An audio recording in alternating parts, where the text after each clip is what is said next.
अनुपम धाराओं का निरंतर पान करते हुए हमने ऋग्वेद के प्रथम ऋषि मधुछंदा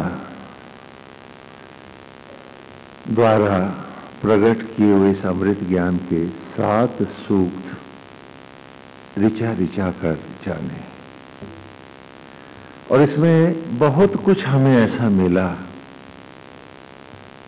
जिस विषय में सोचना तो बहुत दूर की बात है, हमें कल्पना भी न थी। समय के अंतरालों के साथ बहुत कुछ ऐसा था जो लुप्त हो चुका था। सौभाग्य से वेद की इन अमृत धाराओं के रहते हुए हम एक बार फिर उसी सत्य और अपने अतीत तक इन ऋचाओं के माध्यम से पहुंच पाए। बहुत कुछ जाना है हमने, लेकिन फिर भी जानने के बाद भी हम उसे पूरी तरह से हृदयंगम नहीं कर पाते। आपने देखा ब्लैक बोर्ड पर ऋचाएं लिखी हैं, साथ में शब्दार्थ है। प्रत्येक रविवार को हम उस दिन की ऋचा को नोट करते हैं, लिखते हैं, शब्दार्थ भी अपने डायरी में, और उस बोर्ड पर हम लिखते भी हैं। लेकिन यदि हम पिछले रविवार का लिखा उस पर मिटाएंगे नहीं, तो अगली ऋचा जब हम लिखेंगे तो क्या आप समझ पाएंगे? तो हमारी जो आसक्तियों के साथ प्रतिबद्धताएं हैं, वो मन पर लिखे हुए आसक्तियों के उन वाक्यों को हटाते नहीं हैं। इसलिए जब नया ऋचा हम लिखते हैं तो पिछला अगला कुछ भी समझ में नहीं आता है। अगली ऋचा लिखने के लिए पहले हमें कपड़े से, गीले कपड़े से ब्लैक बोर्ड को मांजना होता है। और क्या हम लोग अपने इस मन के ब्लैक बोर्ड को मांजने को तैयार हैं? और इसीलिए बहुत बार बहुत कुछ लिखा हुआ भी फिर बिसर जाता है। पुनः पुनः याद कराने के लिए ये ऋचाएं भी बारंबार उसी सत्य को दोहराते हैं। मधुछंदा ऋषि के उपरांत भी हम जितने ऋषियों में जाएंगे, नए ज्ञान के साथ पिछले ज्ञान को दोहराने की बात ये ऋचाएं बराबर करती रहेंगी। कहा कि जिस व्यक्ति का जीवन का उद्देश्य खो जाता है, उसके लिए अमृत ज्ञान का भी कोई मतलब नहीं रह जाता है। उद्देश्य न भूले, इतना प्रयास तो हम सबको करना होगा। और वेद की इस गंगा के आरंभ में ही हमने उस विषय पर बड़े विस्तार से चर्चा की, लेकिन बहुत से रविवार बीत चुके हैं, बरस भी बीत गए हैं, इसलिए संभवतः हम भूल गए। तो आइए एक बार फिर उद्देश्य को स्पष्ट कर लें।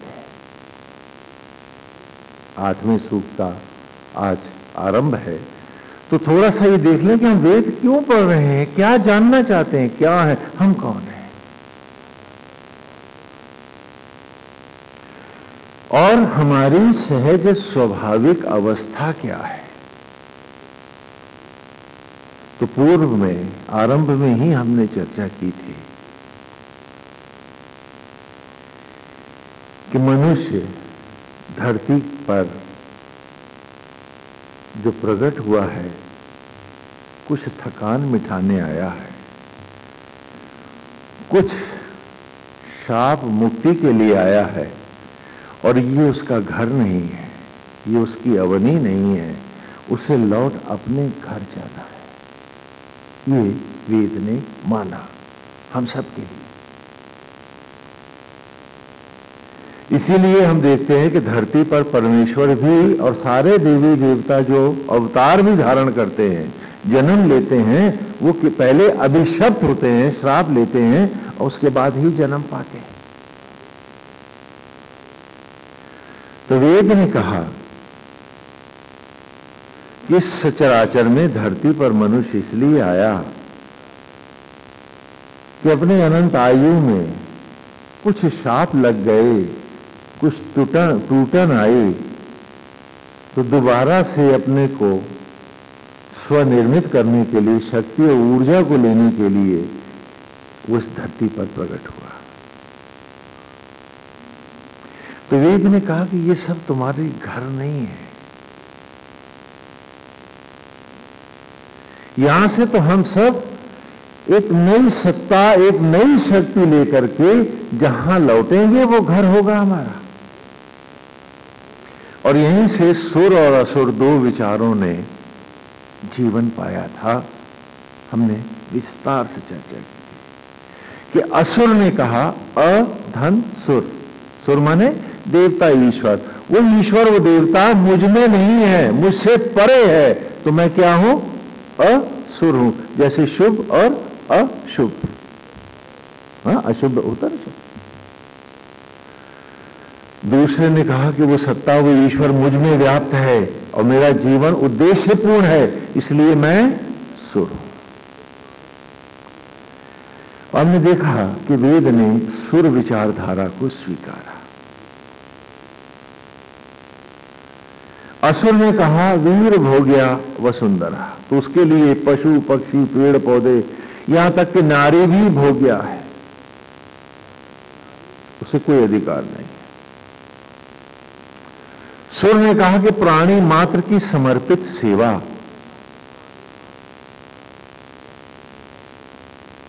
और आत्मा से अद्वैत कर लौट अपने घर को जाना, ये मेरे जीवन का लक्ष्य है, इसीलिए धरती पर मनुष्य बनकर मैं आया हूं।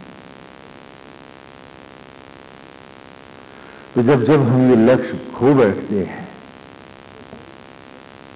हम सुर के नहीं असुर के हो जाते हैं। उस वक्त हमारी माला पूजा और पाठ का कोई मतलब नहीं रह जाता, हम असुर धर्मा हो जाते हैं। जब जब हम जीवन के उद्देश्यों को खो बैठते हैं, तो वेद का अमृत जान करके भी हम पी नहीं पाते, हम जान नहीं पाते। सुर ने कहा कि मेरा जीवन ऐसे है जैसे सागर में उतरा गोताखोर। याद करें, ये उपमा दी थी हमने, विस्तार से चर्चा की थी आपसे।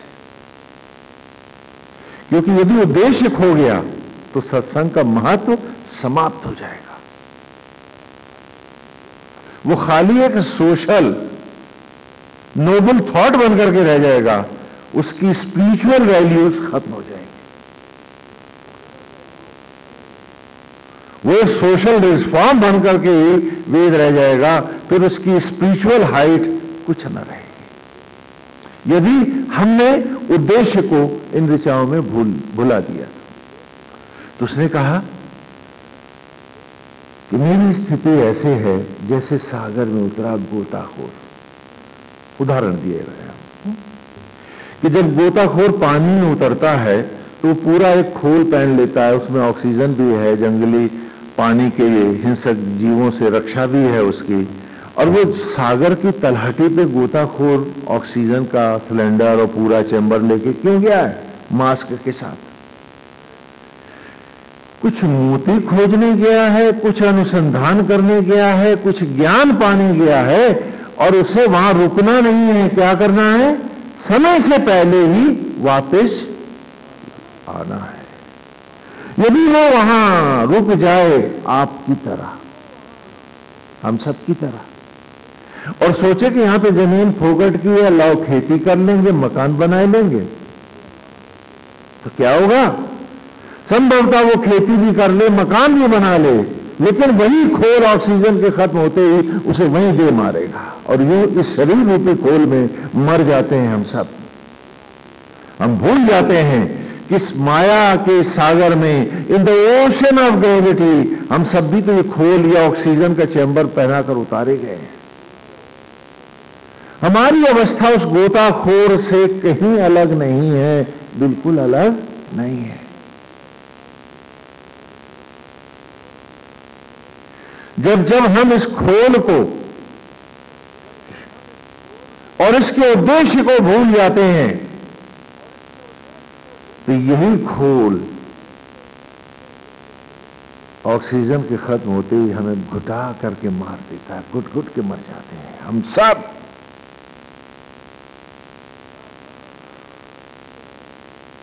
असुर ने कहा यह नियति है, सुर ने कहा नहीं, ये समय से इससे पहले ही मुझे उस सत्य को पाकर इससे ऐसे ही निकलना था जैसे अंडे के खोल को फाड़कर चिड़िया का चूजा निकलता है, उसी प्रकार ब्रह्म अंड से मुझे ज्योति की शिखा बनकर निकल जाना था। जब मैं ऐसा नहीं कर पाऊंगा तभी मेरी भ्रांतियां, जिनकी आसक्तियों के कारण मैं फंसा हूं, वे मेरे पुत्र पितृयान पर, चिता की लकड़ियों पर मुझे इस ब्रह्म अंड से, इस ब्रह्मांड से अलग करेंगे कपाल क्रिया करके।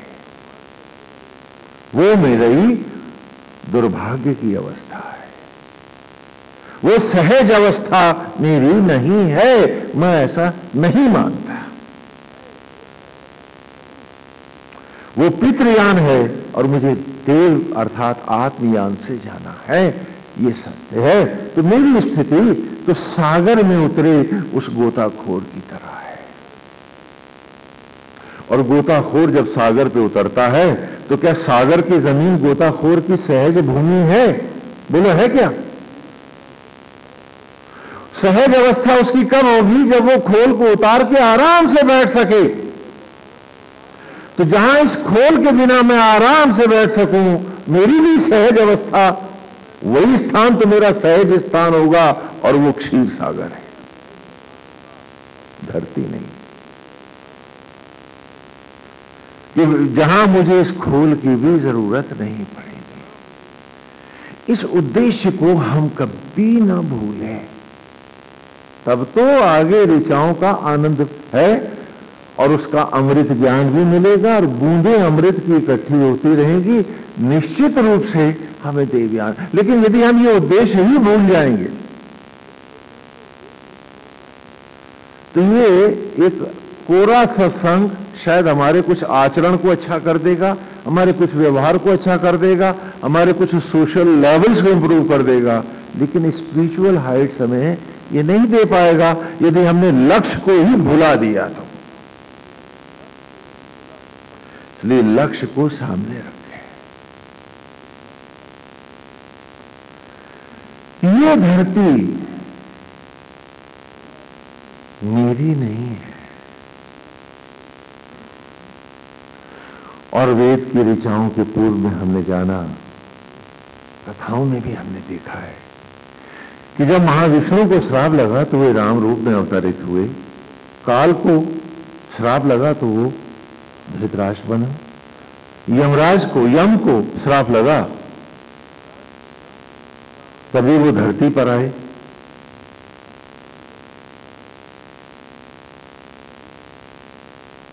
और विदुर ने, सारे देवता श्राप के वशीभूति आए। वसु को अभिशप्त हुआ तो पिता में भीष्म बना।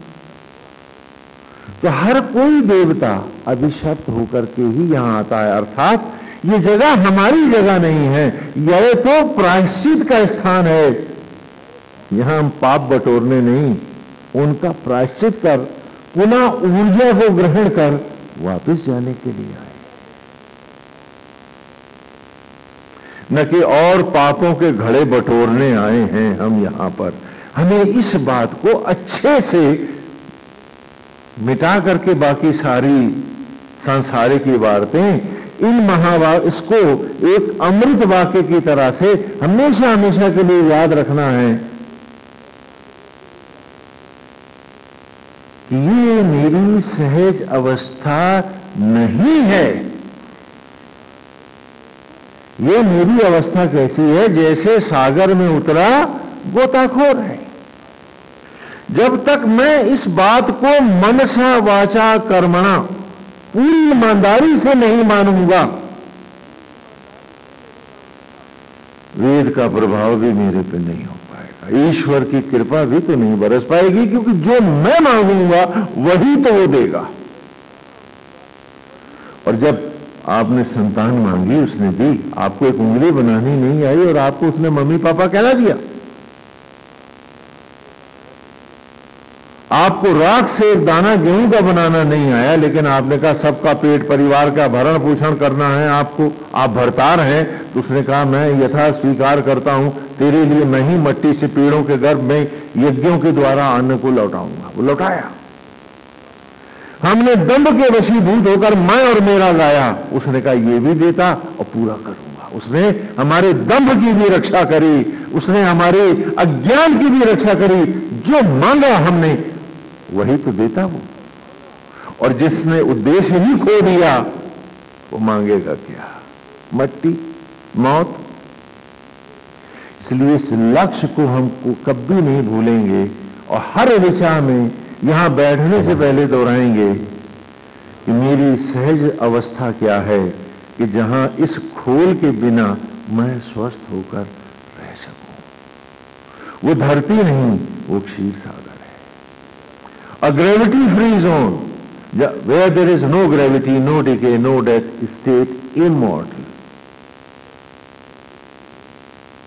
वो लेवल है, मुझे वहां तक पहुंचना है। क्योंकि यहां मैं एक युद्ध में आया हुआ हूं, इसलिए रक्षा के लिए शरीर कवच के रूप में, जैसे सागर में गोताखोर एक खोल पहने हैं, ये खोल मेरी बाहर के प्रभावों से रक्षा करने के लिए इस खोल की जरूरत है। जहां बिना किसी ढाल और कवच के, बिना किसी खोल के मैं सहज होकर रह सकूं, वही तो मेरी अवनी है, वही तो मेरा धरातल है, वही तो मेरा लोक है। जब भी गोताखोर का दिमाग खराब हो जाता है और सागर की धरती को अपने गाने लगता है, तो मौत उसकी नियति बन जाती है। और इस प्रकार ही मृत्यु आज हमारी नियति है। क्यों? क्योंकि हमने इस धरती को ही सब कुछ मान लिया है और आकाश खो गया है। और यदि हम इतने इस बात को, इस विचार को कभी अपने जीवन में किसी क्षण घुटने नहीं देंगे, तो हम बहुत से पाप से, बहुत से अज्ञान से, बहुत सी चिंता, ईर्ष्या, द्वेष और लोभ आदि से बच सकते हैं। क्यों? क्योंकि यहां तो हम स्थिति प्रज्ञ हैं, यथा स्थिति निर्वाह करना है। ये घर थोड़े ना, घर तो वहां है। तो बहुत से भय हमारे जीवन के सहज ही तिरोहित हो जाते हैं और बहुत से गंदे विचार हमारे और कमजोरियां हमारी जो सहारे ढूंढती हैं, फिर उनको किसी भी पाप को सहारा बनाने की जरूरत नहीं होती है, क्योंकि हम सब में आत्मा होकर कृष्ण बैठा हुआ है। जिसको यहां नहीं मिला अपने भीतर, उसे कहीं नहीं मिला, कहीं नहीं मिला।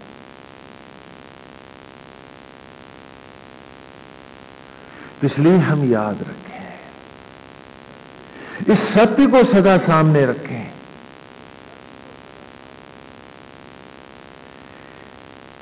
कि ये धरती हमारी नहीं, खोल की जरूरत है।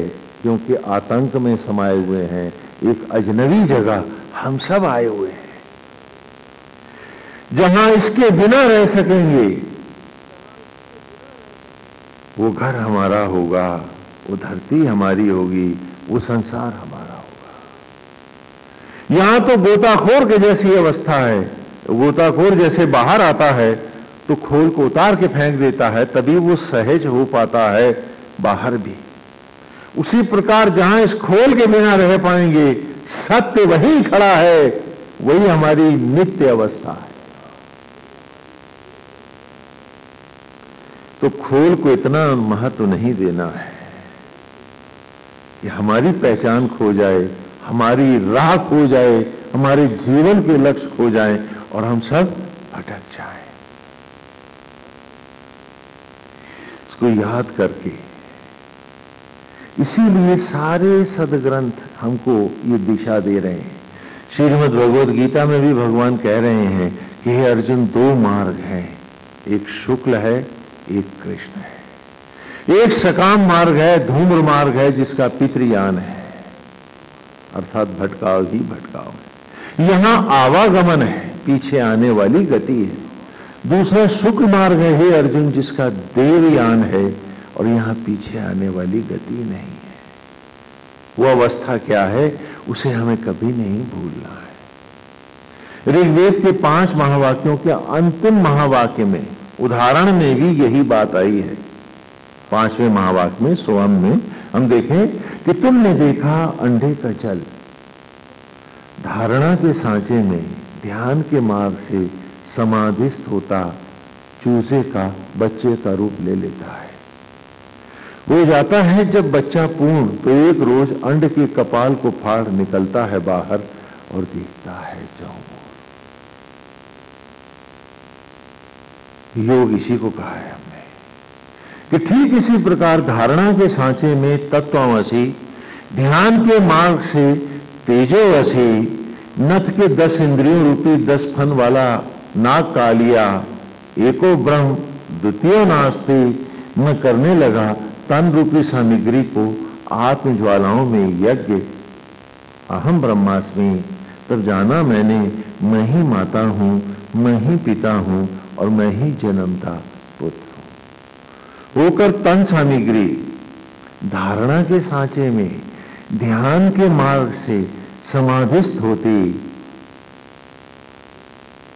धारणा के सांचे में ढलने लगी, पलने लगी, मेरे ही शरीर में मैं पुत्र बन जन्मने लगा। हो गया जब रूप पूर्ण मेरा। देखो ना, पहले आराध्य को लिया, वो सांचा बना, फिर मैं ढलने लगा तो आराध्य बन के ही तो ढला। हाँ, तो तद्रूप ही तो ढला। तो हो गया जब रूप पूर्ण मेरा, अद्वैत हो गया। तो एक रोज ब्रह्मांड रूपी कपाल को फाड़ जगमग ज्योतिर्मय स्वरूप को धारण करता हुआ बाहर और सोहम का नाद करता अनंत में विलीन हो गया। खिलौना खिलाड़ी हुआ, उपासक उपास्य हो गया। ये सोहम अस्मि। तो वेद ने भी 5 महावाक्यों में हमें बताया कि यदि तुमने इस संसार को ही सब कुछ मान लिया, तो जो सत्य है वो खो जाएगा और तू सदा सदा के लिए भटक जाएगा। जैसे आप जा रहे हैं दिल्ली, हाँ, आप बीच में मलियाबाद तक पहुंचे, हाँ, या संडीले तक पहुंचे और आपके दिमाग में फितूर आ गया कि दिल्ली आ गई, तो ना आगे आप जानना चाहोगे ना आगे आप जाना चाहोगे, क्योंकि आपका लक्ष्य तो मिल गया। तो जिसने इस मृत्यु लोक को, इस असत्य जगत को ही अपने जीवन का लक्ष्य बना लिया है, वे सब सहानुभूति के, दया के पात्र हैं। और वो जो इसको सत्य नहीं स्वीकार करके आत्मा से द्वैत कर उस नित्य अवस्था को सत्य मानते हैं, उन्हीं के लिए ये वेद है। इसलिए इस वाक्य को आप कभी नहीं भूलेंगे। किसी भी ऋचा में आगे जब हम ऋचा बढ़ेंगे, आप अपने अंतर्मन में इस वाक्य को सदा याद रखेंगे। जैसा कि कवि ने भी, गीतकार भी गाते हैं, जाना नहीं देश वीराना है। ये सचमुच वीराना है, क्योंकि जहां हम सहज होकर बिना किसी खोल के रह सकेंगे, वो हमारी अवस्था होगी, वो हमारा लोक होगा, वो हमारी दुनिया होगी, वो घर हमारा होगा। और वो ये नहीं है।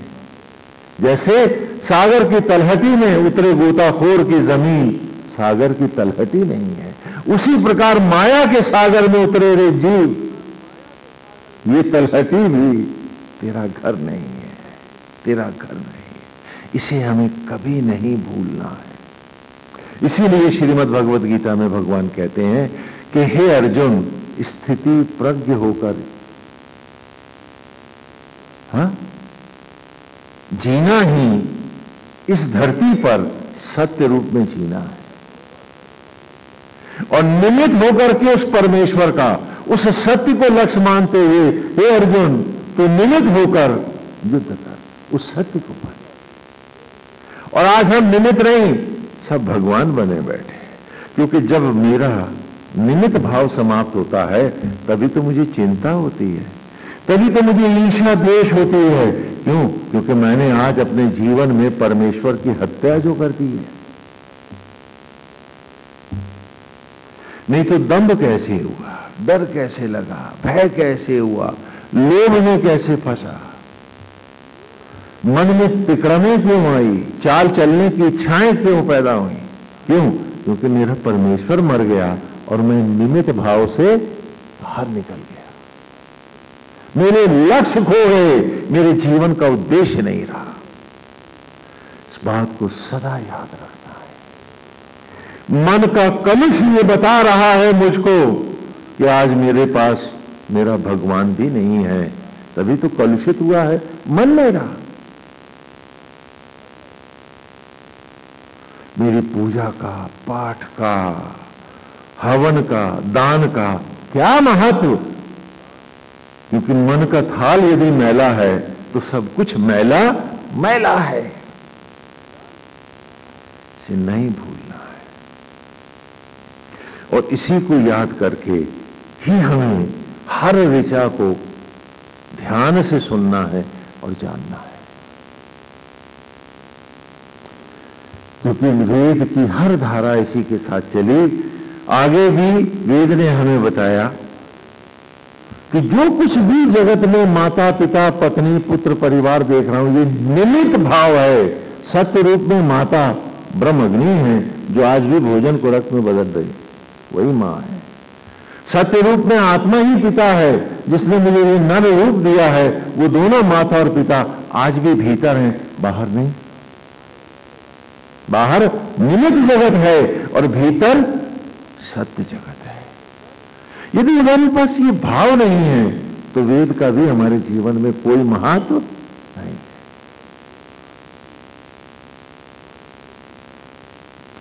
मन को ऋचाओं में धोते पवित्र करते चलना है कि आत्मा ब्रह्म अग्नि ही मां है। यही दुर्गा है, पार्वती है, सरस्वती है, लक्ष्मी है, ब्रह्माणी है। और आत्मा ही ब्रह्मा है, विष्णु है, महेश है। यही श्री कृष्ण और राम है। इसी को अन्यत्र लोकों में गॉड कहा, अल्लाह का, खुदा का, जो भी कहा, बात एक ही है। वेद ने कहा वो सत्य भीतर है और उसी की परछाइयां बाहर है।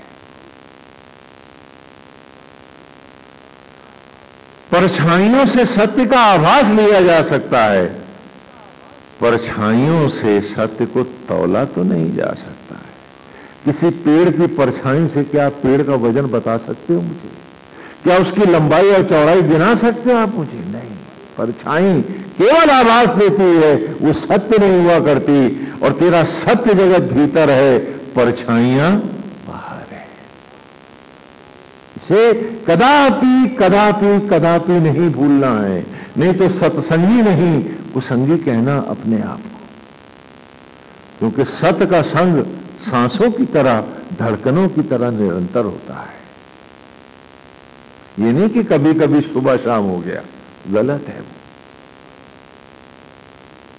हमें अपने स्वभाव को उसी ईमानदारी से, उसी पवित्रता से निरंतर धारण करना है। तो कहा कि माता पिता भीतर है,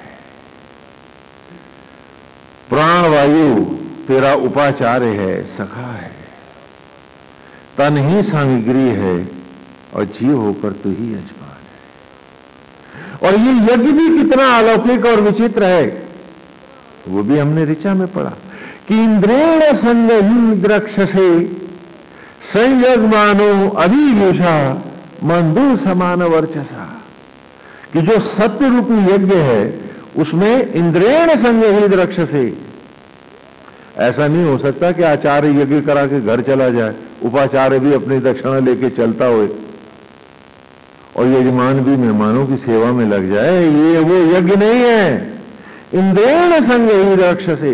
इस यज्ञ की मर्यादा क्या है कि आचार्य और उपाचार्य के साथ साथ सामग्री के संग ही वृक्ष से निचुड़ जाते हैं जब ब्रह्म ज्वालाओं में।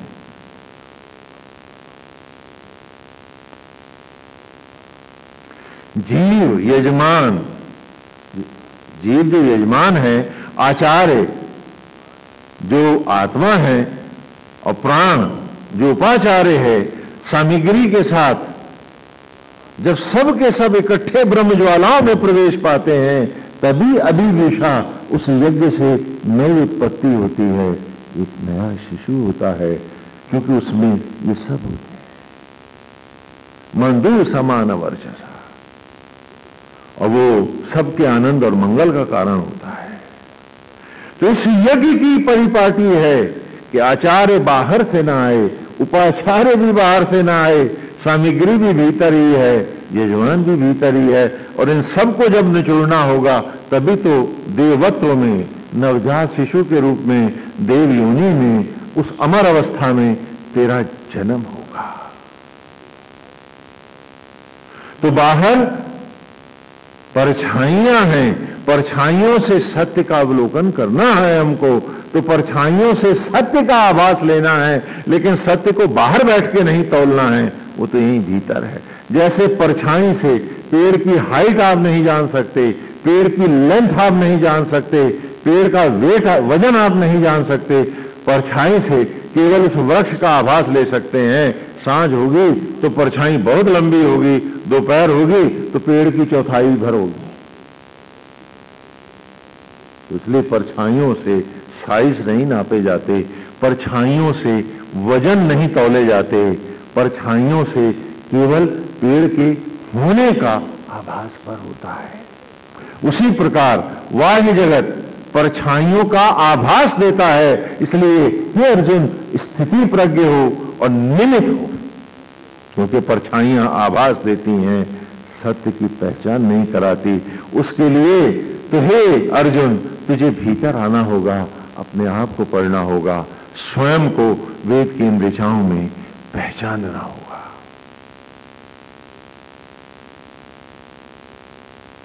और फिर हमको उन्होंने कहा कि विवाह भी तेरा तेरे भीतर होगा। यहां वो भी परछाई है, माता पिता बंधु बांधव तो बाहर परछाई है, सत्य भीतर है। तेरा विवाह भी भीतर है, उसकी परछाई बाहर है। तो पुनः सवना गही सो मत्स्य सो मापा पे गोदा इद्रे वतो मदा। कि आज सवन ले भीतर अपने, ये शरीर सबसे सुंदर मंडप है, ये अद्भुत है कि जो कुछ सारे संसार में है, तीनों लोकों में है, वो सब कुछ इसमें है। और उन सब लोकों को बनाने वाला परमेश्वर ही श्रीवर होकर, आत्मा होकर भीतर विराजा है। रे जीव बन गोपी गोविंद की हो जा। बाहर क्या भागते हो तुम, भीतर आओ। बाहर परछाइयां हैं, सत्य नहीं है। सत्य सबका उनके भीतर खड़ा है।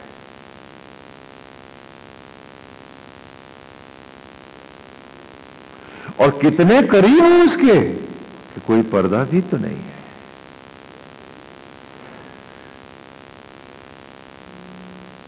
बस आंखों को भीतर ले जाना है, मन की आंख को खोलना है, आमने सामने हो तुम। और वो अतिशय मनोरम सुंदर, वो जिससे संपूर्ण सचराचर सौंदर्य पाता है, वो अति मनोरम परमेश्वर, वो श्री कृष्ण आत्मा होकर बैठा है तुम्हारे भीतर। बाहर सिर्फ परछाइयां हैं, कृष्ण सबके भीतर है। परछाइयों से आभास लो और अपनी आत्मा में स्वयं से लिपट जाओ। उसने कहा यही विवाह है, यही वो विवाह है जिसमें फिर बिछोड़ने की बात नहीं होती, जिसमें शिव का धनुष नहीं है, मृत्यु की सीमा नहीं है। बाहर तो परछाइयां हैं, जुड़ेंगी भी और चिता की लकड़ियों पर बिखरेंगी भी। अलग अलग भाग जाएंगे। रोशनी की धाराएं बदली, परछाइयों की दिशाएं बदली। परछाइयों का क्या अस्तित्व, परछाइयों का क्या महत्व।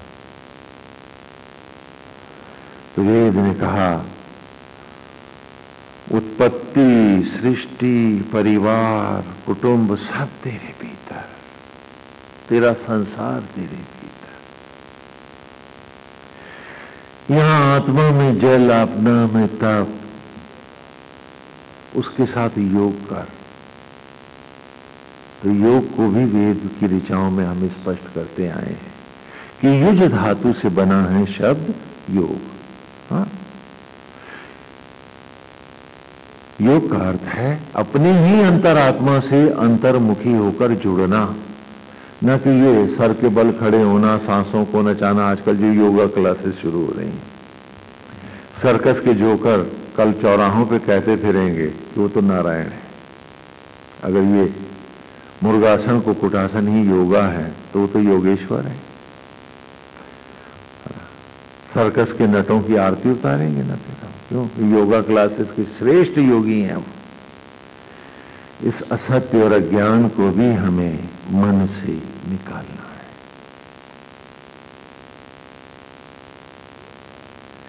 तो कहा योग का अर्थ भी, फिर कहा कि मंदिर भी जो बाहर देख रहा है वो क्या है? परछाई है। तेरे ही शरीर के जैसा, पलथी के जैसा चबूतरा बना रहा हूं मैं, तेरे ही धड़ के जैसा गोल कमरा बिठा रहा हूं मैं, तेरे सिर के जैसा ही गुंबद लगाया है मैंने, और तेरे जूड़े के जैसा ही जो गुरुकुल में तेरा जूड़ा होता है वो गुंबद के ऊपर कलश सजाया है मैंने, तेरी आत्मा जैसी ही मूर्त बिठाई है मंदिर में, और जैसे इस शरीर में तो एक निमित्त है, एक ट्रस्टी है, इसका प्रयोग तो करता है, बनाना तो नहीं जानता है, वैसा ही जीव रूप एक पुजारी मंदिर में सजाया है मैंने कि पुजारी में अपने को पहचान, उस मंदिर में इस परम पवित्र देवालय को जान जिसे स्वयं परमात्मा बनाता है। और यदि तू इसका नहीं, अरे तो फिर तू किसका होगा? बेलू चिदारुष तनु भीर गुहा चिदेन्द्रवन्नी ही अविंदु श्रयान। इस मंदिर की परछाई से इस निज मंदिर का आभास ले जो तुझे बना रहा परमेश्वर है, इसकी पवित्रता का ध्यान कर। जिसने इस देवालय को मैला किया है ईर्ष्या से, द्वेष से, क्रोध से, विषय और वासनाओं से, मेरे और तेरे से, अपने और पराये से, उस मैले को बता दो कि परछाइयों से लिपट गया है वो, सत्य उसका खो गया है, जीवन को स्वयं नरक बना रहा है। क्यों दूसरों को दोष देता? अपना सबसे बड़ा अपराधी वो स्वयं है। तो कहा मंदिर भी सत्य भीतर है, परछाई बाहर है। हवन यज्ञ ने भी बताया परछाई ही हवन की बाहर है, हवन यज्ञ हो रहा तेरे भीतर है। और इस प्रकार बहुत ही एक एक ऋचा करके स्पष्ट होकर के हमने पढ़ा है। तो इसलिए अब हमें यह नहीं भूलना चाहिए अगली ऋचाओं में कि जो सत्य है वो मेरे भीतर है। और सत्य क्या है कि ये धरती मेरी नहीं, ये घर, परिवार, दुकान, ये नाते, ये रिश्ते, ये नहीं मेरे साथ, मेरे अंतर का परिवार ही मेरे साथ जाना है। भीतर वाला कोई भीतर ही नहीं जा पाएगा तो मेरे साथ क्या जाएगा? हाँ, तो बाहर परछाइयों को स्थिति प्रज्ञ होकर, ईश्वर के निमित्त होकर हमें बरतना है। और तब ऋचाओं में हमने सत्य को पढ़ा। जो आज की ऋचा है खोल लें, अभी आपने ब्लैक बोर्ड से नोट किए। हाँ, ऋचाओं को याद करो और संसार के महत्व को परछाई भर रखो, उससे ज्यादा आगे मत बढ़ने दो, तो तुम्हें सब कुछ मिल जाएगा। और अगर भौतिकताओं का ही महत्व बढ़ाते रहोगे, अपनी गंदी सोच को ही सुप्रीम मानते रहोगे, तो कुछ नहीं पाओगे। और जब क्षण आएगा तो विधाता फिर तुम्हारी बात नहीं मानेगा, तुम भटक जाओगे। इसलिए हर सांस मन के आंगन को धोते चले। लेकिन मन क्या है? वेद ने कहा मन एक पागल हाथी है और ये अति बलशाली है।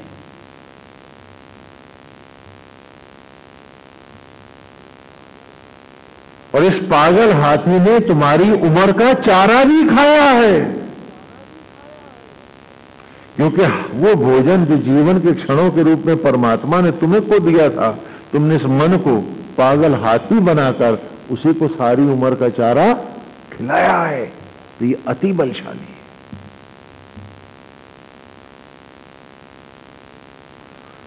और ये मन का पागल हाथी पगलाते विचारों की हाथियों की भीड़ में और भी अधिक बलवान है।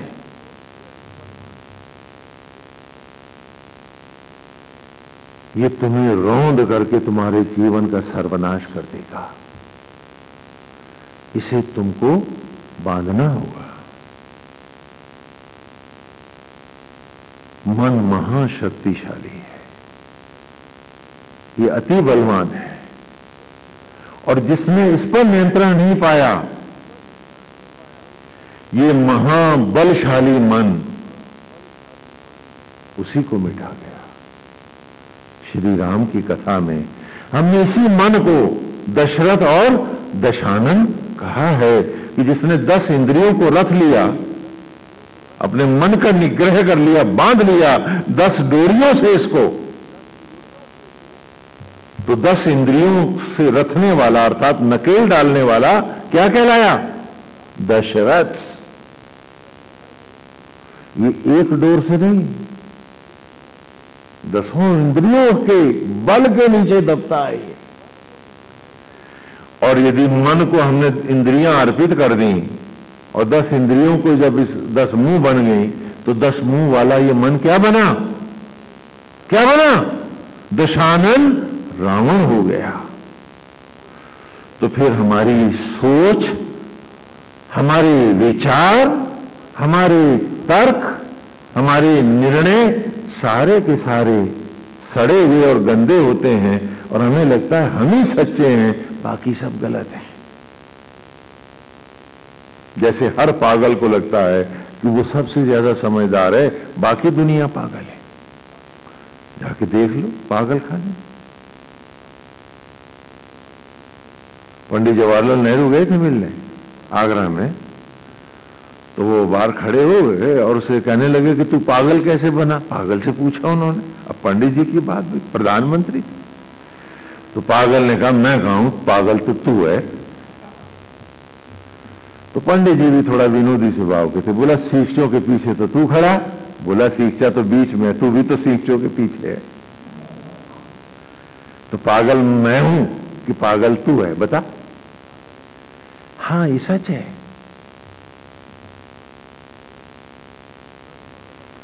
यदि मन पागल हाथी है तो हम सब पागल हैं। जिसने निग्रह किया है वही सहज और स्वस्थ है, बाकी हम सब पागल हैं। सही बात है, हम सब पागल। और उस पागलपन में हम समझते हैं कि हम सही हैं, लेकिन ये पागलपन अंत में हमारे लिए घृणित भटकाव में ले जाएगा। इसलिए बड़ी सावधानी से हमें अपने आप को संभालना है, क्योंकि जब हाथी को, सहज हाथी को भी, जंगली हाथी को हमें पकड़ना होता है, तो कई हाथी लगते हैं, गड्ढा खोदते हैं, उस पर जाल डालते हैं, उसे पत्तियों से छिपाते हैं, और तब कई कई हाथी और महावत जो पालतू होते हैं वो उसको घेर करके नगाड़ों से, ढोल से उस हाथी को घबरा के भगाते हैं और तब वो आके गड्ढे में गिरता है और उसके बाद सारे हाथियों पर से जंजीरें डाल डाल के उसे बांधा जाता है और तब भी वो हफ्तों लगते हैं, महीनों लगते हैं, जब वो हाथी काबू में आता है तभी उसको गड्ढे से निकाल करके और बाहर बांधा जाता है। और आप सोचते हो कि आप यूं कर दोगे और आप ठीक हो जाओगे?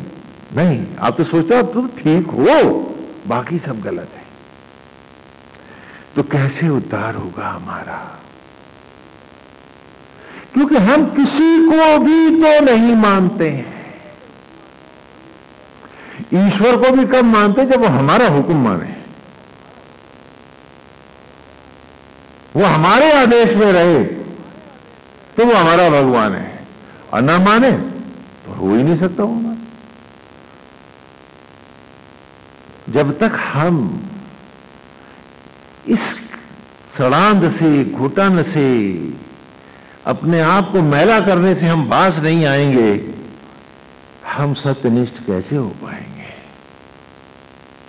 हम तो आज भी अपनी उम्र इस पागल हाथी को खिलाए जाते हैं। मन एक पागल जंगली हाथी बन गया है। तभी तो हर अच्छे विचार को, हर अच्छे निर्णय को भी ये रौंद करके चल देता है, रौंदता चला जाता है। हमें इस मन के पागल हाथी को नियंत्रण में लाना है, और इसीलिए गुरुकुल में ये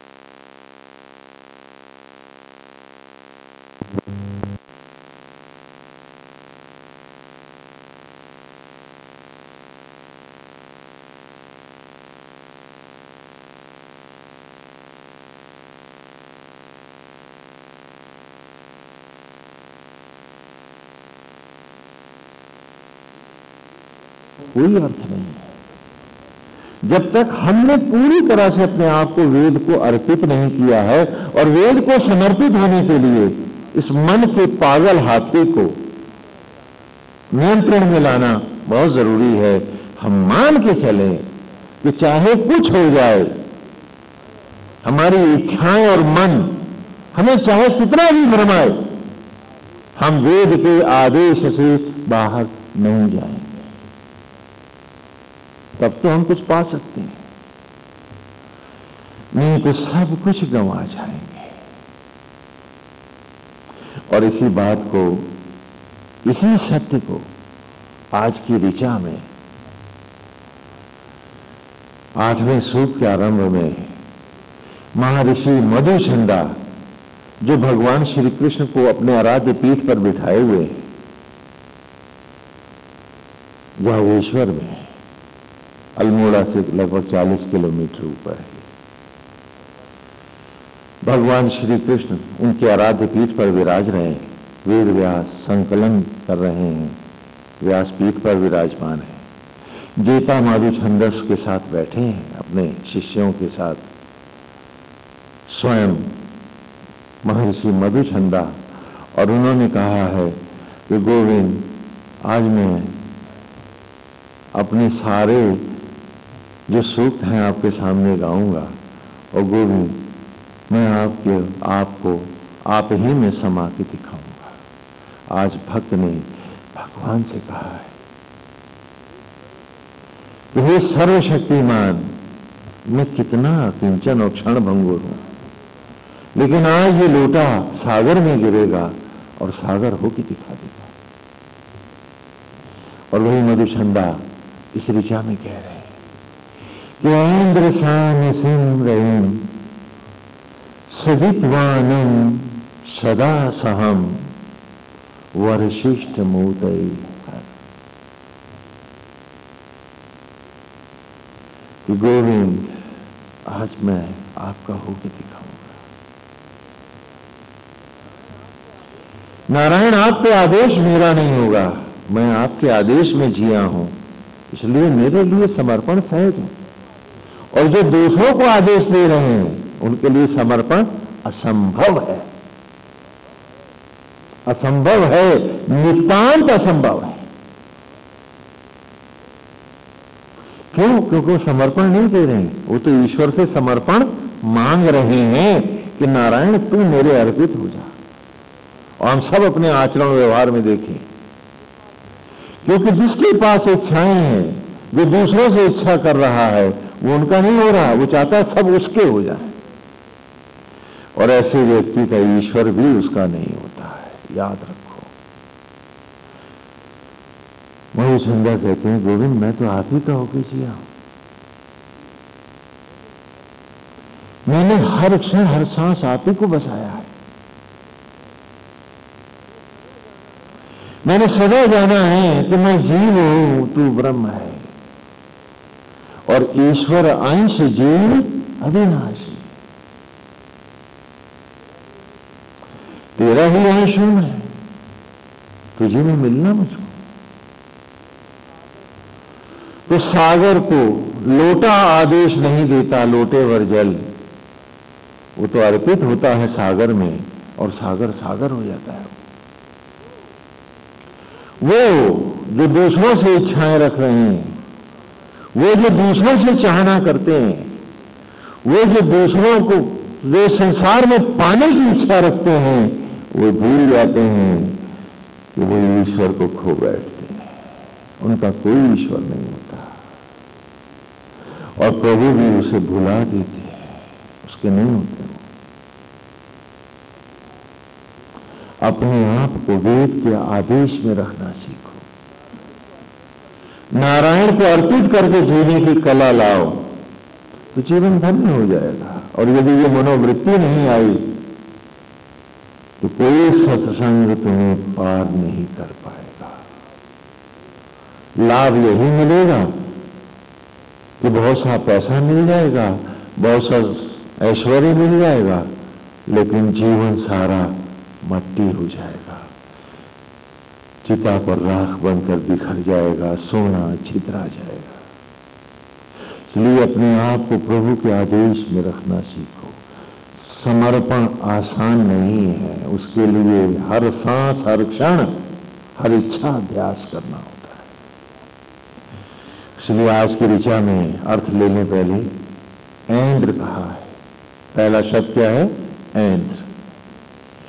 ऐन्द्र का अर्थ है जो इंद्रियों से अर्जित है, जो इंद्र का अर्थात मन का बेटा है। संस्कृत में हम मन को इंद्र कहते हैं। अर्जुन किसका बेटा है? इंद्र का। तो अर्जुन का दूसरा नाम क्या है? इंद्र का पुत्र होने से अर्जुन भी यहां क्या कहलाएगा? ऐन्द्र। जैसे वसुदेव के पुत्र होने के कारण श्री कृष्ण क्या कहलाते हैं? वासुदेव। वसुदेव से वासुदेव। हाँ, जिस प्रकार सुमित्रा के पुत्र होने के कारण लक्ष्मण जी क्या कहलाते हैं? सौमित्र।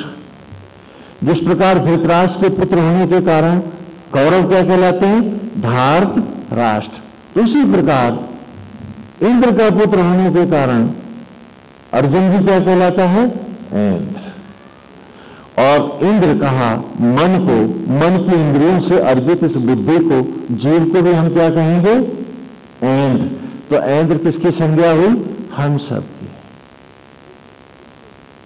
क्योंकि शरीर में, इस शरीर रूपी रथ पे जीव ही इंद्र की इंद्रियों से अर्जित पुत्र है, ऐन्द्र है, वही अर्जुन है।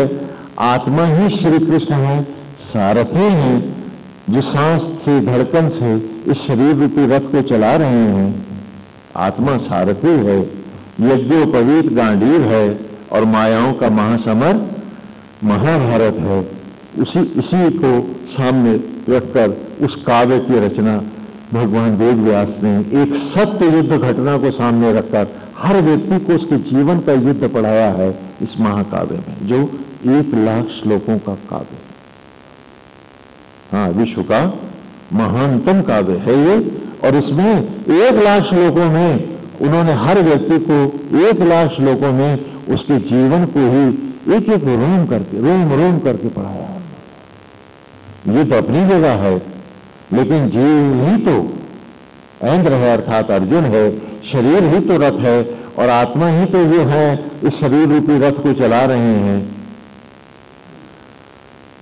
यज्ञ भवित ही इसका गांडीव है और मायाओं का महासमर महाभारत है। हाँ, तो इस प्रकार एक ऐतिहासिक घटना को उदाहरणार्थ लेते हुए ऋषि गुरुकुल में बालकों को उनका पूरा स्वरूप पढ़ाते हैं, जब महाभारत पढ़ाते हैं। तो यहां इसलिए ऐन्द्र शब्द का प्रयोग हुआ है। ऐन्द्र सानसिम, सानसिम शब्द का अर्थ है कि जो रोम रोम में व्याप्त है, जो पल पल जीवन देता है, जो रोम रोम का सुख है, स्पर्श है, अनुभूति है, जो गोविंद है, जिससे एक एक क्षण मेरा रसमय है, सिला हुआ है, भगा हुआ है। तो ऐन्द्र सानसिम, अरे ऐसे ईश्वर को, ऐसे आत्मा को रे जीव प्रेम शीघ्रता से अपने इसमें समेट ले। वो तो तेरा हो चुका है, चलना आज तो भी उसका हो जा। कितनी विचित्र बात है कि गोविंद आत्मा होकर हमको अर्पित है। परमेश्वर ने समर्पण भी दिया है हमको। हम झूठ बोल रहे हैं तब भी वो झूठन को रस में बदल रहा है। हम भगवान को गाली दे दें तो भी वो सांस धड़कन दे रहा है। इसको समर्पण कहते हैं। आत्मा कहते हैं मैं तो अर्पित हो गया तुझे, तो मुझे धिक्कार नकार गाली दे, तो दूसरों के साथ भी मेरी ही शक्ति को लेकर दुराचार कर, लेकिन जब मैं तुझे अर्पित हो गया हूं तो मैं तेरी सांस को चलाऊंगा, तुझे जीवन का क्षण दूंगा, मैं तेरे साथ कोई बदले का व्यवहार नहीं करूंगा, क्योंकि मैंने तुझे जब प्रकट किया है और मैंने ही तेरे देह के रोम रोम को बनाया है और मैंने ही जब अपनी सेवाओं को तुझे अर्पित किया है, तो सेवाओं से विमुख नहीं होऊंगा। और हम हैं हर एक से बदले का व्यवहार करते हैं, आत्मा का नहीं। कितनी विचित्र बात है, ऐसा दुर्भाग्य है हमारा कि पुत्र है उसके और स्वभाव नहीं है उसका हमारे पास। स्वभाव शैतान का लिए बैठ गए। कहा मैं चोर की चोरी न देखूं, डाकू का डाका न जानूं, हत्यारे की हत्या न पहचानूं, जुआरी का जुआ अभी नहीं देखूंगा, शक्ति और ऊर्जा सबको दूंगा, क्योंकि मैंने तो सेवा का व्रत लिया है। तो मैं बदले की भावना से कोई आचरण नहीं करूंगा।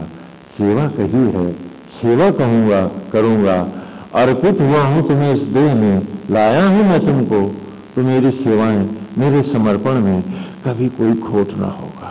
और हम खोटे खोटे, हमारा हर अर्पण खोटा है, झूठा है, धोखा है। कितनी विचित्र बात है। पुत्र है उसके, रंग नहीं है, आचरण नहीं है, विचार नहीं है, और दंभ है कि हम तो सबसे पवित्र हैं, हम सबसे अच्छे हैं। ऐसी बात है। कितनी विचित्र बात है कि परमेश्वर को भी आता है समर्पण देना, और हमें तो सिर्फ लेना आता है, देना नहीं। और जो ले रहा है, हर दरवाजे पे जाके जो मांग रहा है, उसे आप मंगता ही तो कहोगे, भिखमंगा ही तो कहोगे, भिखारी ही तो कहोगे। और हमें दंड है, हमें गर्व है कि हम दुनिया के सबसे बड़े भिखारी हैं। क्या बात है।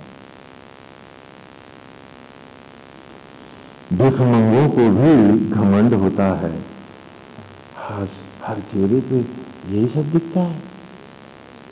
सोचो, विचार करो। कोई दान दे के बड़प्पन की बात करता तो उस बात में सहजता नजर आती, और यहां जो अर्पण दे रहा है वो कहता भी नहीं है, इतना किंचन है कि मौन है। और हम हैं कि हर सांस भिखमंगे मांगते हैं, हम दूसरों से इच्छाएं करते हैं, और दंड है कि ईश्वर भी हमें अर्पित हो जाए। कितनी विचित्र बात है। और उस मंगती की मनोवृत्ति को हम उपलब्धि मानते हैं। क्या विसंगति है, क्या कटाक्ष है कि सत्य का विलोम आज महासत्य बना खड़ा है हमारे जीवन में। कितने आश्चर्य की बात है। और इस ऋचा में कह रहा है ऋषि, ऐन्द्र, ऋषि अपने को कह रहा है, क्योंकि हर ऋचा वो अपने को कह रहा है। इसलिए यदि प्रवचन में उसी भाव से, आत्म भाव से हम आपके लिए कुछ शब्द तीखे भी कह जाते हैं तो उसे अन्यथा न लीजिएगा, क्योंकि ऋषि अपने लिए कह रहा है, आपके लिए नहीं। हाँ, आप चाहें तो उसे अपने लिए कह लीजिए यदि साहस है तो, वरना कौन कहेगा आपको? कोई नहीं। तो कहा ऐन्द्र सान सिंह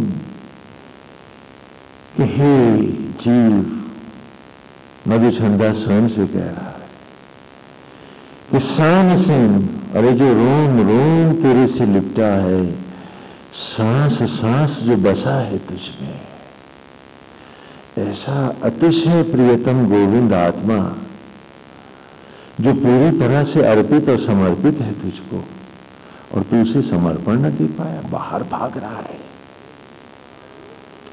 अरे हर ओर से सिमट, शीघ्रता से रैम, शीघ्रता से सिमट, उसको मिल कौन? सजितवानम, अगला शब्द है सजितवानम। हाँ, अर्थ स्वयं कर लें कि जो जीत से संयुक्त कराने वाला है, जो हर जय को दिलाने वाला है, तेरे जीवन की हर विजय को लाने वाला है, आज उसी को भूला बैठा है। अरे ये आत्मा न होता तो तेरा घर कहां था, तेरा परिवार कहां था, तेरे बच्चे कहां थे? और रे अभागे आज उसी से विमुख हुआ बैठा है, चौधरी बना बैठा। तो इससे बड़ा हतभाग और कौन होगा कि जो इतने विनम्र अकिंचन परमेश्वर के देह में रहते हुए भी, उसके द्वारा हर सांस निर्मित होते हुए भी तो दंभ का राक्षस बना हुआ है। मेरी ईगो, मैं हर्ट हो गया, मैं फलाना हो गया, मेरे साथ ये व्यवहार गलत हो गया। क्या बात है। उसने न कहा कभी कि मैं हर्ट हो गया, अरे जीव तुझसे। उसने कभी न कहा रे तेरे इन पापों से मैं कुंठित हो गया। उसने फिर सांसें दी, फिर धड़कनें दी, फिर प्राणों का व्यापार रखा, और तू उसी के द्वारा बनाया हुआ उसका कोई रंग न ले पाया रे। अब मनुष्य होकर इस योनि में जब तू उसका ना हुआ तो कब, कहां, कैसे, कब उसका होगा? तो भजन गाने वाले, माला फेरने वाले, चाटुकार, चमचे और भाण तो हो सकते हैं, बेटे तो नहीं। पुत्र तो वो है जो बाप के नक्शे कदम जाए, जो पिता का अक्षरशः अनुसरण करे। सो तो तू हुआ ना, तो कौन सा सत का संग किया, काहे का सत्संग? कैसे मान बैठा कि तू सत्संगी है? अरे कुछ तो उसका नाम लिया होता तो उसके नाम का आचरण, विचार और व्यवहार भी तो किया होता। अरे कुछ तो झुका होता उसकी राह में। वो कितना विनम्र है, वो कितना अकिंचन है कि भूमंडलों का अधिपति है और ग्वालों का सखा है, कम्यून है। सखा माने बराबर है, न छोटा है न बड़ा। इतना सरल है और इतना ही क्लिष्ट है तू।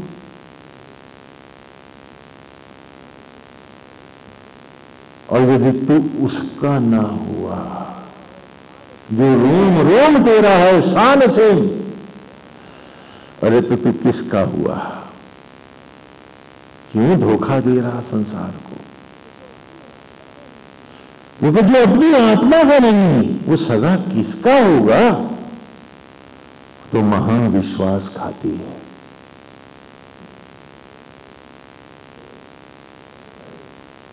इस ऋचा में कह रहा है, केंद्र शान सिंह सजितवानम,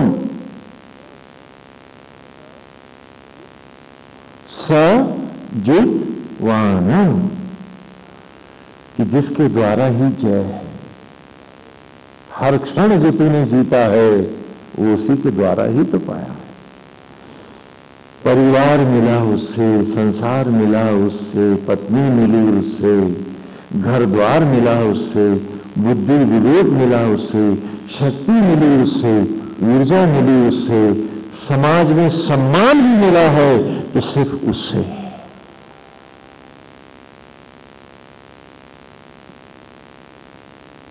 सजितवानम, कि हर जय उसी की दया और कृपा है, और तू फिर भी न ले पाता उसका रूप है। इतना निर्भर निर्धन है तू, इतने सारे धन की होती है कि न तेरे पे रंग है, न विचार है, न स्वभाव है, न आचरण है, उसके विपरीत खड़ा है, दंभ का रावण बना। और जबकि सब कुछ वो दे रहा है और तुझे दंभ है कि तू कमा के ला रहा है। तेरी दया और कृपा से सब हो रहा है। इतना अंधा तो धृतराष्ट्र भी नहीं है महाभारत में। आंखों के ना होते हुए भी वो इतना अंधा नहीं है जितने आंखों के होते हुए हम सब बन बैठे हैं। अरे सत का संग करें, सचमुच सत्संग करें, कि ये सत्य सदा सामने रहे। ये वाक्य न भूले कभी कि रहना नहीं देश वीराना है। और अकेले अकेले ही जाना है, जो जाएगा तो मेरे अंतर का देवता। क्यों? कि अगले शब्द में क्या कहा? सदा सहम, है ना? ऐन्द्र शान सिंह रहीम सजितवानम सदा सहम। सदा सहम का अर्थ है जो नित्य साथ करने वाला है। आप लोग भी तो दोस्त बनाते हैं, परिवार बनाते हैं कि सदा साथ है, और जो नित्य साथी है उसको भुलाए बैठे, तो कौन आपके साथ रहेगा? कौन साथ देगा आपको? और आप किसके साथी हो पाएंगे? सदा सहम, कि जो तेरा सदा साथ करने वाला है, जो तुझे सदा धारण करने वाला है, जो सदा तेरा सहयोग करने वाला है, अरे उसको पहचान।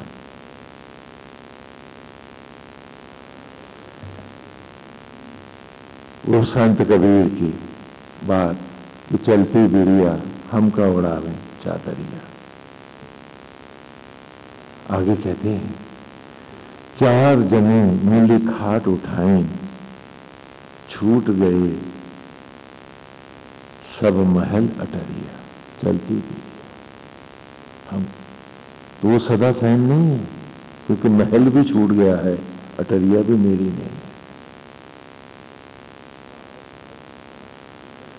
बाहर घर भीतर से जब बाहर लाए, छूट गई सब महल अटरिया, चलती बिरिया हमका उड़ावे चादरिया।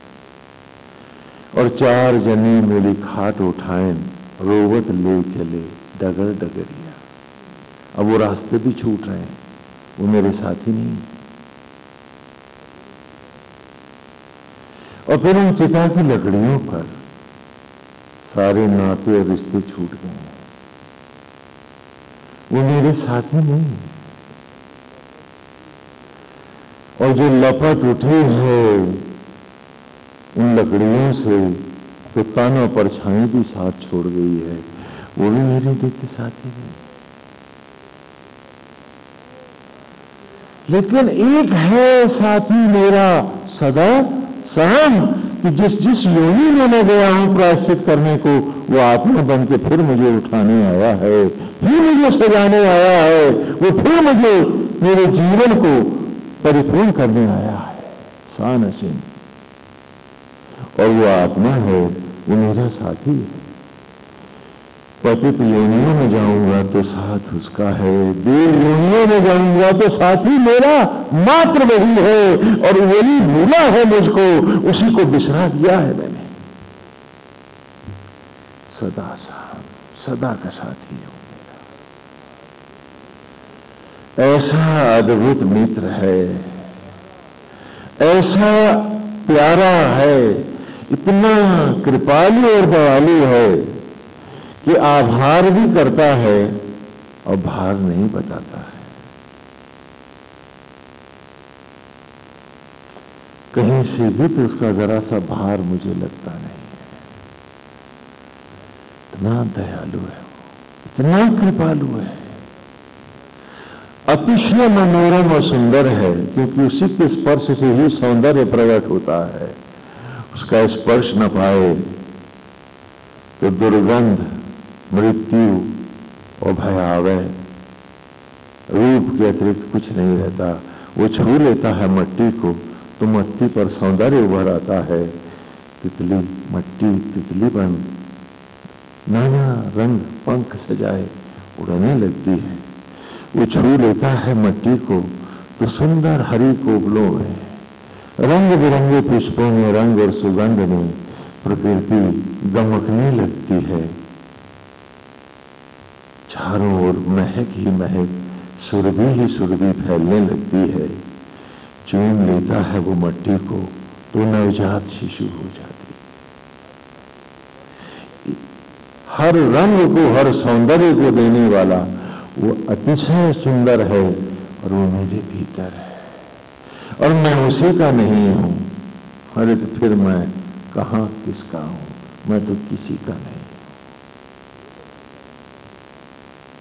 वो जो नित्य साथी है, जहां जहां जाऊंगा, जिस जिस योनि में भटकूंगा, वह आत्मा होकर साथ देने आएगा। बड़े प्यार से फिर मेरी जूठन को हर योनि में रत में लौटाएगा। शबरी का प्यार देगा वो मुझे।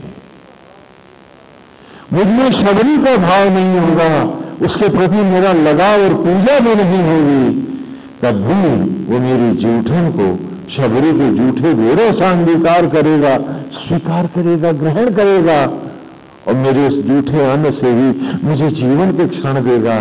और देखो मैं हूं कैसा, कि फिर भी ना बन पाऊंगा उसका, भटकता रहूंगा। ऋषि मधुचंदा कह रहा है वेद में, ये ऋचाओं में, जागेश्वर में, गोविंद के सामने अपनी अंतर व्यथा कह रहा है, अपनी बात कर रहा है। लेकिन हम कहां कह पाएंगे, क्योंकि उसके लिए उतना साहस भी तो चाहिए, उतनी ईमानदारी भी तो चाहिए। कोई कोना बचा हो ईमानदारी का तो शायद हम भी अपनी आत्मा को कह पाए आज। यदि मिट न गए हो दंभ में, वासनाओं में, आसक्तियों में हम, तो शायद आज कह पाए हम भी अपने आप को कि गोविंद वो तो निर्मल ऋषि है जो ऐसा कहता है। नारायण हमारे पाप तो गगन से भी ऊंचे हैं, आप ही दया करो, आप ही कृपा करो।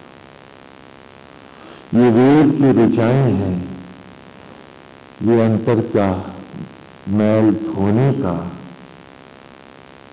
एक उपक्रम है। धो पाओगे ईमानदारी से? आज हम पूछ लें अपने आप से, केंद्र शान सिमरन सजितवानम सदा सहम। और आगे क्या कहा है? वरशिष्ठ मूतये भर। ऋचा पूरी कर रहे हैं। वरशिष्ठम ऊतये भर। वरशिष्ठ मूतये भर का संधि विच्छेद हो गया है। वरशिष्ठम ऊतये भर। वरशिष्ठम माने महानतम, अजर अमर अविनाशी ज्योतिर्मय, वो जिनसे श्रेष्ठ फिर कुछ नहीं है, ऐसी विलक्षण अति श्रेष्ठ उस आत्मा गोविंद की रश्मियों से, ज्योतियों से, संस्कार से, स्वभाव से अरे अंतर के घट भर ले। वरशिष्टम ऊतय, ऊतय माने रश्मियों से, ज्योतियों से, सत्य से आज अपने मन के घड़े भर इस पागल बावले हाथी को, इस मन को बांध, इंद्रियों का से इसका निग्रह कर। वरशिष्ठम ऊतये भर। लोभ और तृप्तियां तुझे मट्टी को दिला देती हैं, लेकिन तेरे जीवन का अमृत चाट जाती है, तुझे निर्धन बना जाती है। कहा कि अपने अंतर के घट भर ले, लेकिन घट हम भरेंगे कैसे? अभी कहा था ना कि ब्लैक बोर्ड पर अगली इबादत लिखने के लिए मुझे पहले उसे साफ करना होता है। एक कहानी सुनाता हूं आपको। एक बहुत गरीब किसान था, एक बहुत गरीब किसान था, बहुत गरीब था बेचारा।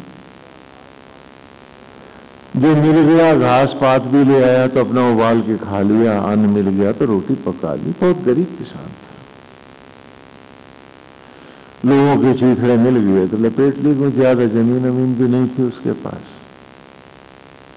उसके किसी काम से एक बार एक उस देश का राजा बहुत प्रसन्न हो गया, अति प्रसन्न हुआ, और उसने किसान से कहा कि आज मैं तुझसे बड़ा प्रसन्न हूं। मांग क्या मांगता है? कहना हुजूर आज मैं आपके साथ खाना खाना चाहता हूं, क्योंकि पेट की व्यथा उसे हर दिन थी, हर क्षण थी। कहना चलो एक दिन राजा के साथ खाना खाया जाए, इसका भी सुख उठाया जाए। अशर्फियां मांग सकता था, वस्त्र मांग सकता था, लेकिन उसने कहा नहीं, मुझे तो आपके साथ खाना खाना है। तो राजा ने कहा तेरी मर्जी।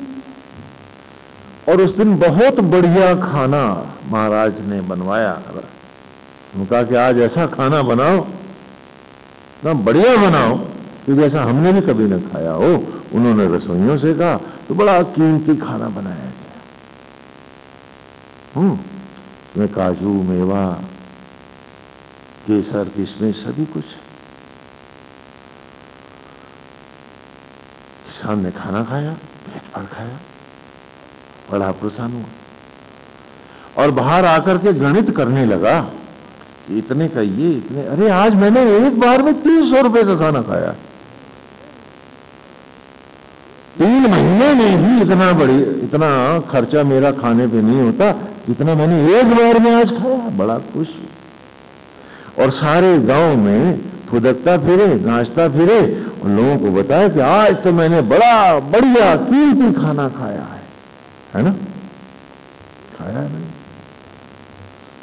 दिन भर लोगों को बताता रहा, रात आई, सो गया। अब सवेरे जब उठा तो उसको दिशा मैदान जाने की इच्छा हुई, हाजत लगी तो बड़ा दुखी। ये भगवान, ये तो बड़ा गजब होने जा रहा है, मेरा तो 300 का घाटा होने जा रहा है। बोलो, अब अगर वो घाटा बचाएगा तो क्या होगा? बताओ क्या होगा? पेट सड़ जाएगा और वो किसान। और तुम्हारा कहना है कि हमें मरना मंजूर है, लेकिन भौतिकताओं से, द्वेष से, क्रोध से, दंभ से जो हमने घड़ा भर रखा है, उसे रीता करने को हम राजी नहीं हैं। घट फटे तो फटे, खाली हम न करेंगे तो फिर वरशिष्ठम ऊतये भर होगा कैसे? क्योंकि भरे घड़ों में पानी नहीं भरता है। भरे घड़ों में पानी नहीं भरता है, और जिस जो अपने घट रीते न कर पाया, खाली न कर पाया, वो भरेगा क्या? ऋचाएं सर से गुजर जाएंगी, इतना अमृत है वेद का, और हम फिर प्यासे रह जाएंगे, क्योंकि पहले ही जो मन के घट आसक्तियों से, विषयों से, क्रोध से, दंड से, बदले की भावना से, सड़े गले विचारों से भरे पड़े हैं, तो अमृत के पास भी बैठेंगे तो हमारे घड़े तो पहले ही भरे हैं, हम क्या अमृत पी पाएंगे, हम क्या पढ़ पाएंगे, हम क्या जान पाएंगे, और हम क्या अपने आचरण में उतार पाएंगे? घड़े को भरने के लिए पहले घड़े को खाली करना होगा, उलटना होगा। ऋषि के शब्दों को पढ़ने के लिए हमें भी ऋषि तो बनना ही होगा ना। आसक्त जगत में खड़ा व्यक्ति वेद की ऋचाओं को नहीं जानता है, नहीं जानता है। वेद को पढ़ने के लिए वेद का होना पड़ता है। स्वामी रामतीर्थ से कहा, कुछ लोगों ने मजाक किया कि तुम खाली सनातन धर्म की बात करते हो, कभी कुरान भी पढ़ी है? तो उसने कहा क्या पढ़नी चाहिए? बोले हाँ पढ़नी चाहिए। बोले ठीक है पढ़ो। अगले दिन जब वो गए तो वो मौलाना के वेश में पूरी ईमानदारी के साथ बैठे हुए उसी कायदे और कानून में कुरान पढ़ रहे थे। उनका महाराज क्या संन्यास छोड़ दिया? बोला नहीं, लेकिन जब तुमने कहा था कुरान पढ़नी है तो कुरान का होऊंगा नहीं तो पढ़ोगे वैसे? मैं उस डिसिप्लिन में आया। 6-7 दिन उन्होंने पढ़ा, जो अच्छाइयां थी ले ली, उसके फिर अपने वस्त्र में आगे बोले ठीक है भाई, इस सागर में भी जो मोती मिले हैं उठा लाया हूं, लेकिन जब मैं सागर में उतरा था तो सागर का था मैं, और जो वेद का ना हुआ तो वेद क्या पड़ेगा, क्या डूबेगा उसमें, क्या पाएगा उसमें? और हम हैं कि अपनी आसक्तियों को, अपने विषयों को, अपने दंभ को, अपने मन की सड़ांध को छोड़ना ही नहीं चाहते हैं, घड़ा उसी से भरे रखना चाहते हैं। और वेद कह रहा है कि सागर प्रेम का, कृष्ण प्रेम का बह रहा है, अरे फेंक वो सड़े पानी संसारिकता के, आज इसे भर ले। वरशिष्ठम उदय भर। और क्यों भर ले? क्योंकि पिछले सूक्त की अंतिम ऋचा में हमने एक प्रार्थना करी है, इंद्रम वो विश्वतस परि हवा महे जनेभ्या अस्माकम अस्तु केवला। पिछले रविवार को आपने कहा है, हे इंद्र, हे महान, हे यज्ञ, हे प्रदीप, हे आत्मा, हे गोविंद, विश्व, विश्वतस परि, संपूर्ण विश्व को स्थायित्व और परिपूर्णता देने वाले और प्रकट करने वाले, मृत्यु से रहित करने वाले सचराचर को हवा नहीं यज्ञों के द्वारा संपूर्ण असार संसार को प्रकट करने वाले और उनको स्थायित्व देने वाले, आत्मा होकर सब में रहने वाले